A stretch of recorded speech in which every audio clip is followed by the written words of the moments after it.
Então ele passa a ser considerado, por essas obras que eu citei, um dos fundadores do empirismo, que parte do fundamento de que a experiência é a fonte do conhecimento. Aqui eu queria chamar a atenção para uma relação aqui, que, na minha opinião, posso estar equivocado, mas eu tenho esse entendimento, de que o verdadeiro ou grande fundador do empirismo inglês não é John Locke, em que pese vários autores colocar que é John Locke. De fato, é o Thomas Hobbes. Hobbes é um empirista, um estudioso, um pesquisador, e que não escreve por conveniência. Ele escreve para tentar explicar a realidade, para conhecer e explicar a realidade. Então, o Hobbes é um empirista e ele é anterior ao John Locke. Né? Leviatã em 1650. Esses dois tratados, essas obras dele, já vai ser em 1690, 688, 89. Então, do ponto de vista cronológico, não é? Na própria Inglaterra, Hobbes, que é um grande empirista, tem um status, na minha opinião, sem entrar em avaliação, se concorda não, teórica sobre o outro, mas diria assim, se colocarmos os dois um ao lado do outro, Hobbes é um gigante, né? Um gigante do pensamento inglês. Tem lá suas críticas, seus equívocos, etc, etc. Mas ele é um gigante, é um grande pensador. E John Locke, que é também um grande pensador, mas um pensador menor. Né? E aqui, segundo alguns autores, é um propagandista da monarquia constitucional que estava se instalando na Inglaterra. Né? Ele parte do princípio, aí como o Locke e como Hobbes, né? E é interessante essa afirmação, né? Que é um princípio que vai ecoar no movimento chamado iluminista, que tem a França como centro principal. Não é só a França, mas tem a França como centro principal, não é? Que vem lá do Renascimento. Né? As ideias principais vêm do Renascimento. Ou seja, o homem é dotado de razão, combatendo as ideias predominantes naquele momento, que era a visão teológica cristã, não é? Que ele vai, mais à frente eu vou me referir a isso novamente, não é? Mas ele não possui ideias inatas. Nós somos dotados de razão, mas não possuímos ideias inatas. Ou seja, né, nosso cérebro é uma tábula rasa. Não tem nada quando nascemos, não tem nada registrado. Né?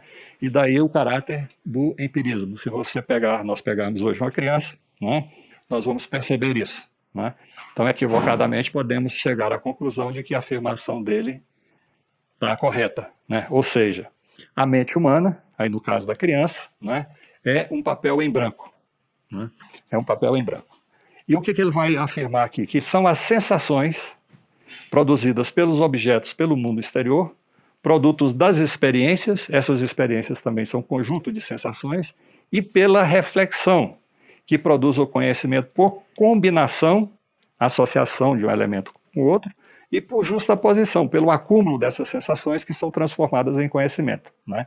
E claro que na medida que nós vamos desenvolvendo individualmente, vai desenvolvendo a humanidade, não é? Essa combinação e justaposição vai tornando esse conhecimento mais complexo e vai permitindo a abstração. Por que permite a abstração? Porque nós somos dotados de razão, né? Temos essa capacidade. Não é isso? Então, para Locke, sendo nossa capacidade de raciocínio é frágil e grosseira, não devemos pretender conhecer todas as coisas, ter um conhecimento perfeito e absoluto, que está fora de nosso alcance.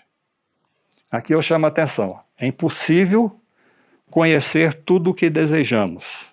Nós temos capacidade de raciocínio, de conhecer, de justapor, de associar as sensações, de conhecer, mas há aspectos, há conhecimentos que está longe de nosso alcance. E isso aqui tem um significado aqui que eu vou chamar a atenção de vocês. Então nós não devemos nos preocupar com a existência de fenômenos que escapam à compreensão. Deve-se procurar saber apenas o que é útil à vida, aquilo que possibilite imprimir um rumo correto à existência humana. Se ficarmos até aqui, né, poderia dizer, tá bem, é razoável, né? Mas aí tem um outro problema que ele vai ter que desenvolver. Se ele está dizendo que não podemos compreender tudo aquilo que queremos, nós somos limitados e que nós devemos procurar conhecer apenas aquilo que é útil à vida, não é? Aquilo que é teleológico, aquilo que é construção mental abstrata, não é? Nós só devemos procurar aquilo que nos possa permitir melhor condições de existência humana. Então tem um problema aqui que ele vai ter que resolver. né? Nós vamos ver como é que ele vai resolver. A garantia da paz social e da tolerância não está em ideias que não são passíveis de justificação pela experiência, ou que não podem ser obtidas por combinação. Assim, a preocupação deve voltar-se à compreensão de como as ideias são formadas, de como se combinam e de como o conhecimento pode ser aplicado à prática. Então é muito interessante para vocês que trabalham mais diretamente a educação, para mim que trabalho com a educação, o que é? É a escola-empresa. Isso aqui vem transmitido hoje é o que? A escola-empresa. É conhecer para desempenhar bem as nossas funções, qualquer que seja ela, né? Então o conhecimento a partir da prática social, que vai nos permitir viver melhor, né?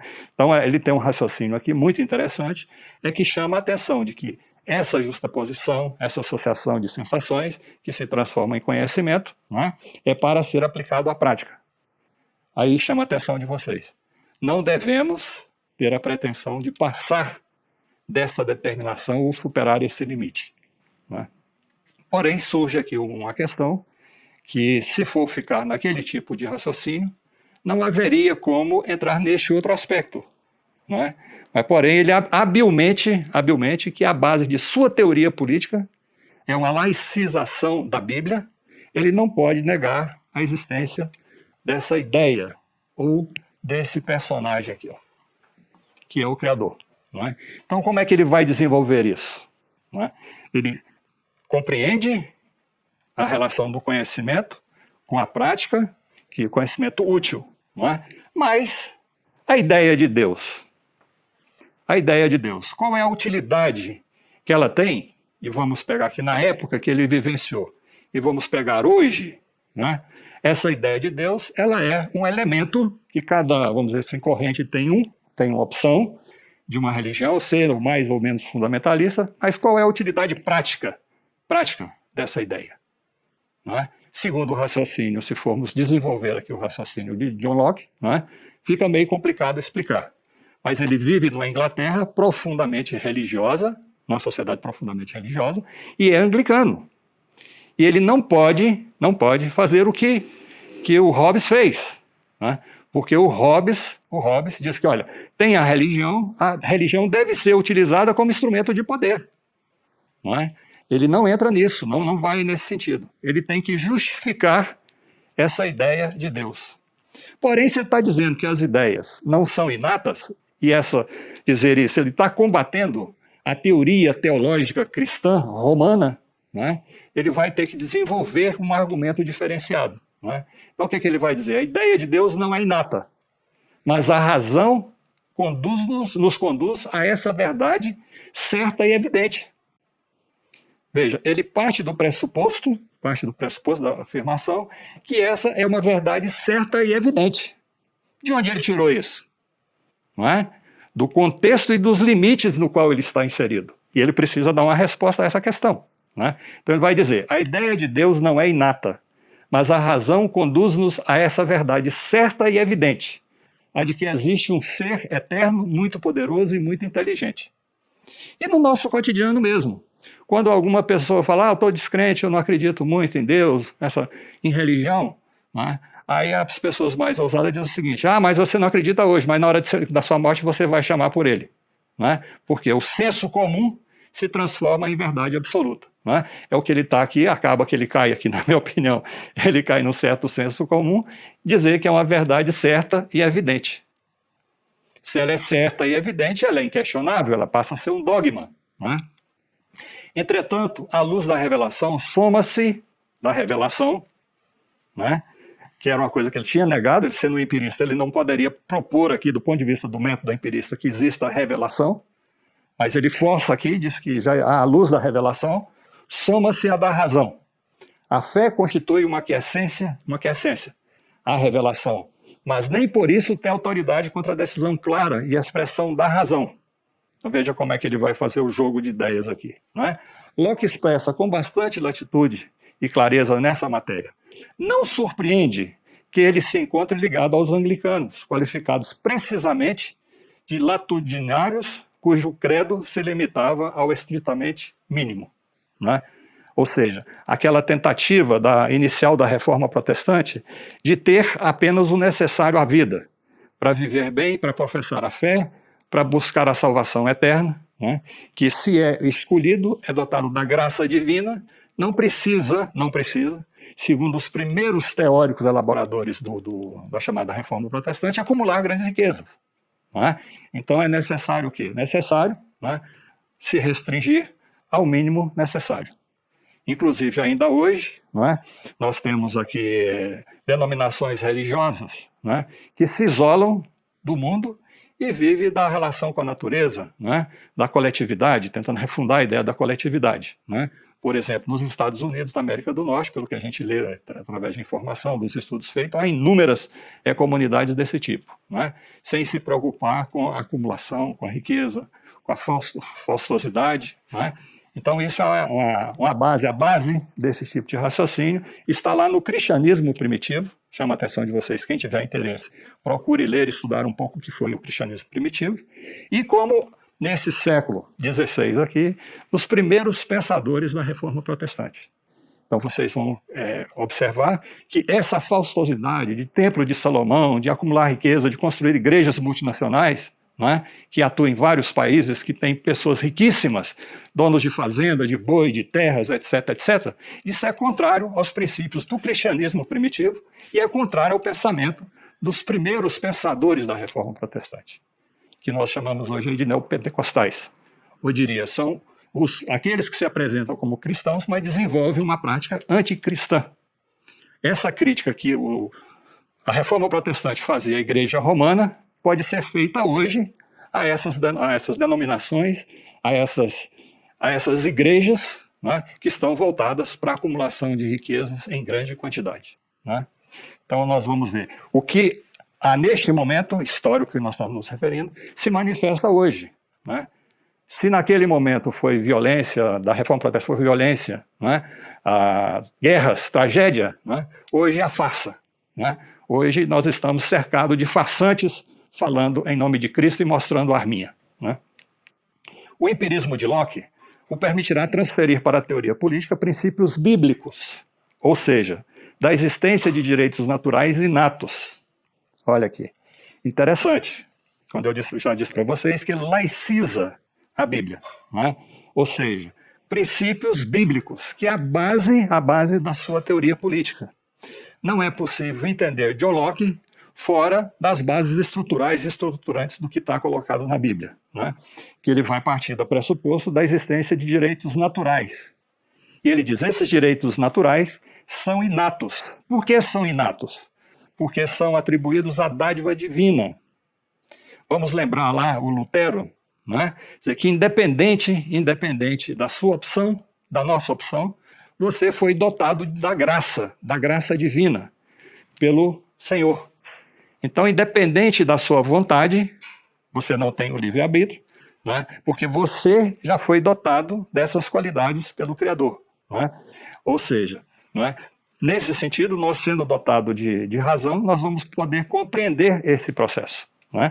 Aí, então, nós poderíamos, se quiser levantar uma questão aqui, se ele é o empirista, está dizendo que o conhecimento não é inato, nós somos uma tábua rasa, que se dá a partir da experiência, da justa posição da coisa, como é que ele vai colocar aqui essa ideia da revelação? Né? Da ideia de direitos naturais inatos. Né? É um pouco complicado do ponto de vista teórico, essa formulação. Né? Então, nesse desenvolvendo o seu raciocínio, ele vai dizer que não devemos pretender conhecer todas as coisas, ter um conhecimento perfeito e absoluto. Devemos nos preocupar apenas com o que é útil à vida e imprimir um rumo correto à existência humana, à nossa própria existência. Não é?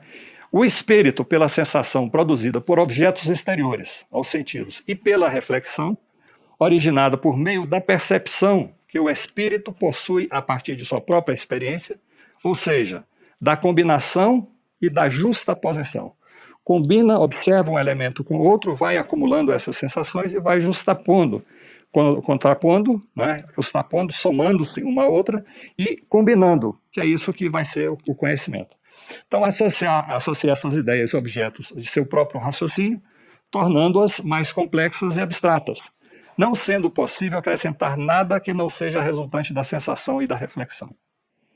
Essa afirmação, né, não sendo possível acrescentar nada que não seja resultante das sensações e da reflexão. Então aí você veja aquela afirmação anterior, não é? De ser revelado, da revelação. Não é?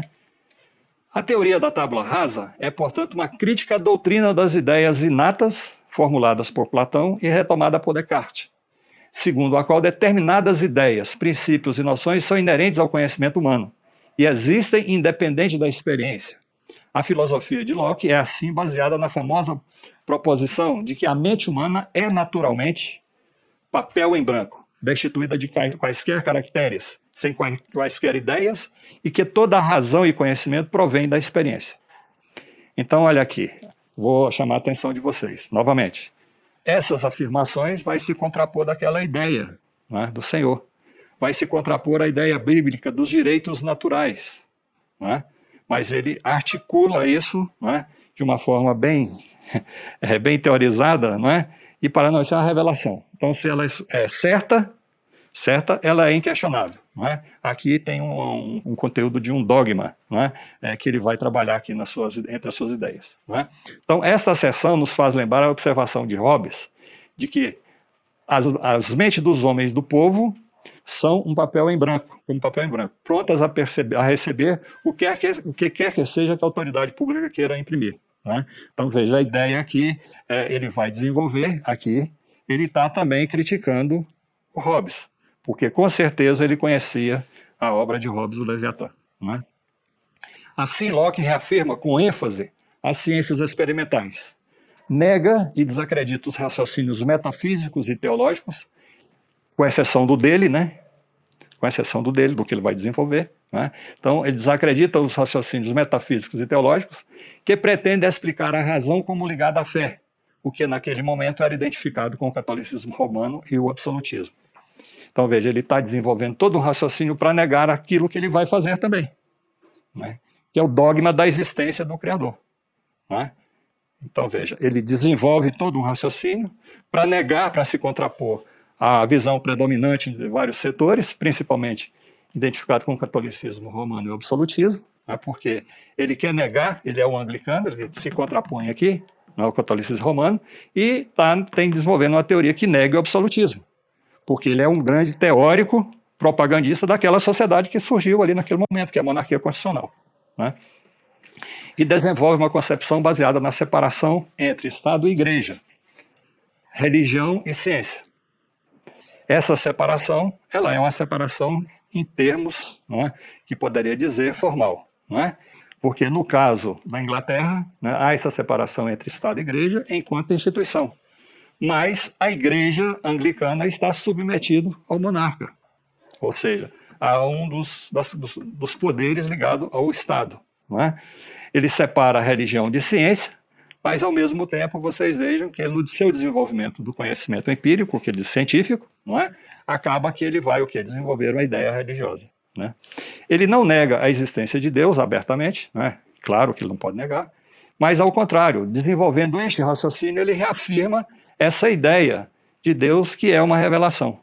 Ele não diz que é inata, porque a criança já não nasce com isso, não é? Mas ela é uma revelação. Se ela é uma revelação certa e inquestionável, não é? Então a gente vai cair em quê? No dogma. Né? Vai cair num dogma. Não é? Ao contrário, reafirma. E veja, chamando a atenção, porque a gente tem que entender essas ideias naquele contexto em que ele estava escrevendo. Não é? É um contexto de guerras religiosas, onde para superar esse conflito de guerras religiosas, não é?